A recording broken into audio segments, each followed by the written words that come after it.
So first of all, I'd like to thank everyone for coming. It really means a lot to me. I'm sure she's smiling and watching and waiting to see if I screw this whole thing up.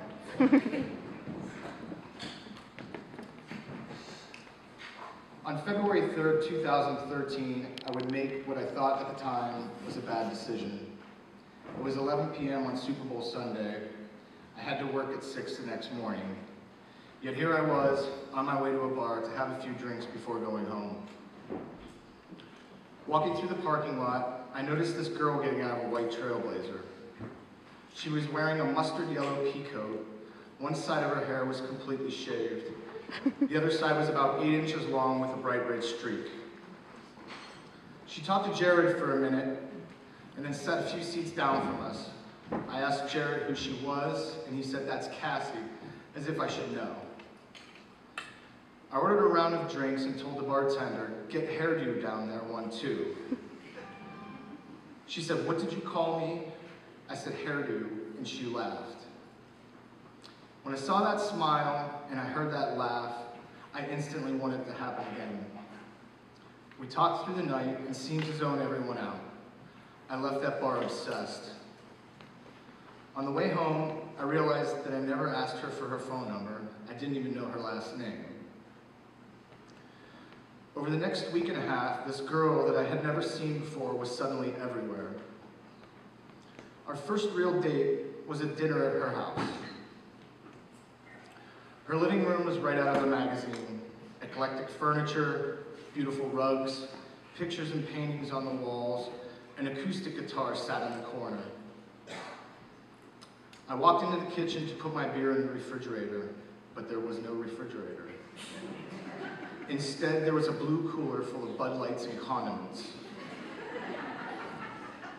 I'm fairly certain this was the moment that I fell in love. That house was a perfect representation of who she was. She was creative, she was eclectic, she was funny, and she didn't let little things, like the absence of a refrigerator, bother her. We spent almost all of our time after that night together, and our relationship grew very quickly. By the end of April, she had completely moved into my house. I had been living there for over 5 years and knew maybe 3 of my neighbors by their first names.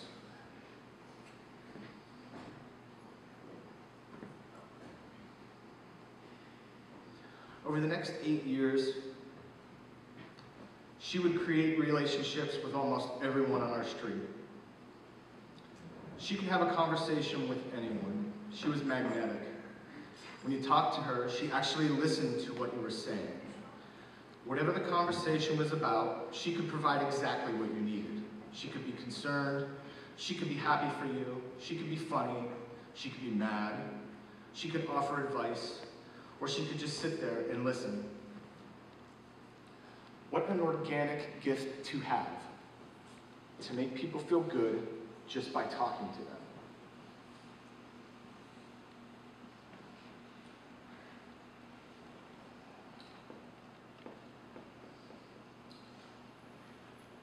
Simon was born in March of 2014.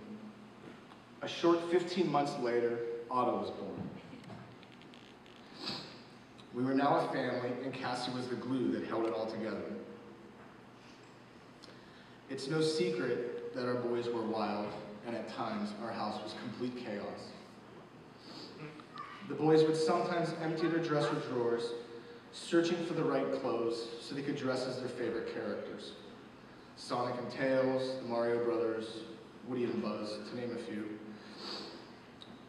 Cassie would take the remaining clothes on the floor, refold them, and put them back into the drawers, only to repeat the process the following day. She loved their creativity and imagination. They would dig through their toy bins, always in search of what was apparently on the bottom. We would ask them to clean up. Simon would reluctantly begin putting toys back into the bins. Otto would refuse, always opting for the timeout so he could watch from the corner as we cleaned up his toys. There were times when Otto would pretend to be a dinosaur all day.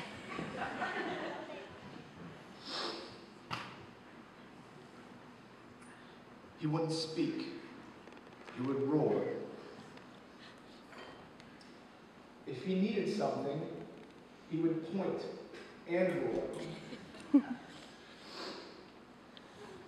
We attended Otto's first parent-teacher conference at Children's Rainbow. We were a little nervous.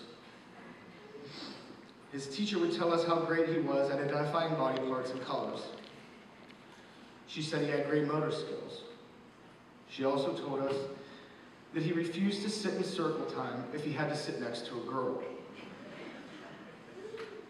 Then with a concerned look, she said, sometimes he will pretend to be a dinosaur all day.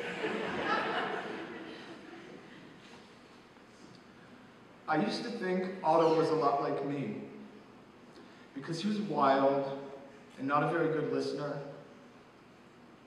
But the truth is, he was a lot like Cassie. He was smart, he was creative, he was funny, he was caring, he was extremely social, he wasn't shy, he was a great friend, and he was a great brother. There's a rare breed of people in this world who go all in. They care with every bit of their heart. They go the extra mile for the people they care about and ask nothing in return. They are selfless. They are beautiful. I consider myself extremely lucky to have married one of those people, and together we raised two.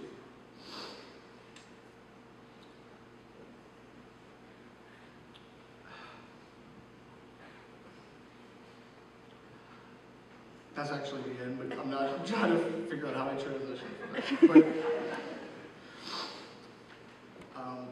But I do want to thank everyone that had helped me out with this.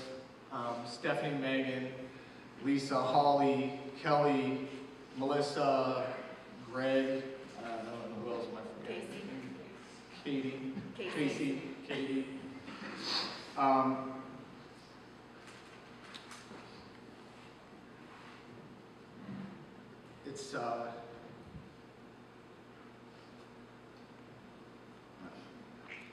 But anyway, so my plan now is there's going to be a 15-minute intermission. I did want to tell a brief story before that though.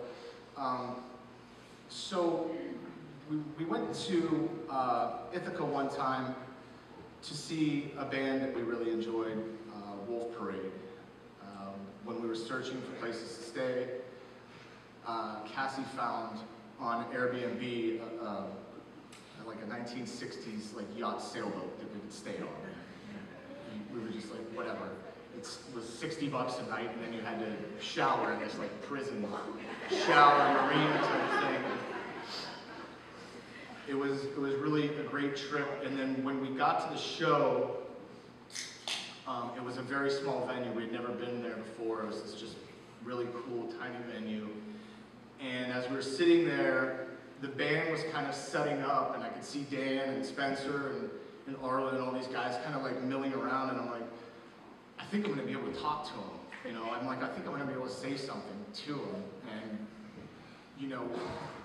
Cassie being Cassie, she couldn't really wait for me to make the move. She had to say something to him, and as Dan walked by us, she's like, can I buy you a drink? And he was like, thanks. They give them to us for free.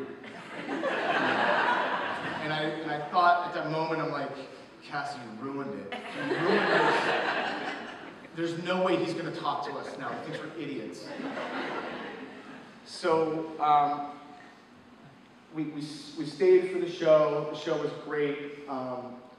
And there was a bar there also, and basically you just hang out after the show. So sitting at the bar with Cassie, and I started to see the drummer come over, and he was starting to clean up and stuff. And I walked over, and I was like, "Hey, you mind getting a picture real quick?" And the drummer's the least important person in the band. I was just kind of excited to get a picture with anyone. He goes, He goes, "Are you guys hanging out?" Yeah, he goes, "Well, the whole band's gonna come out and kind of hang out at the merch table if you guys want to stick around." And I was like, "Oh my god." Yeah, so we stuck around. The entire band comes out. We talk with them for like an hour, you know, and you know, explain that we're staying on this, you know, this sailboat for $60 a night. And we came from Ohio, and we had, you know, we had gotten married up here, and this place was important to us, and it was just really great being up here.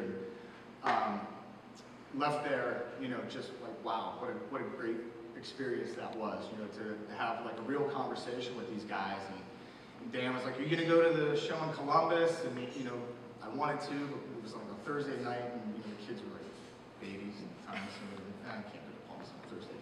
But I reached out to them after this happened, and they, Spencer and Dan both did a song for Cassie and Otto. They did like a really very stripped down version of, you know, a couple of our favorite songs. So the plan for me right now is to just do kind of an intermission, play those two songs that they did for us, which was just completely amazing. And they've been in touch, and they reach out every once in a while just to, you know, check in to make sure that, you know, everything's okay. And just, you know, at that particular point in late January, I needed something, and they were on it, and you know, it was truly an amazing thing, and I owe them a lot of thanks also. So, no, again, everyone, thank you for coming. I really appreciate it. I love the turnout. This is just a testament to both of them and how amazing they were.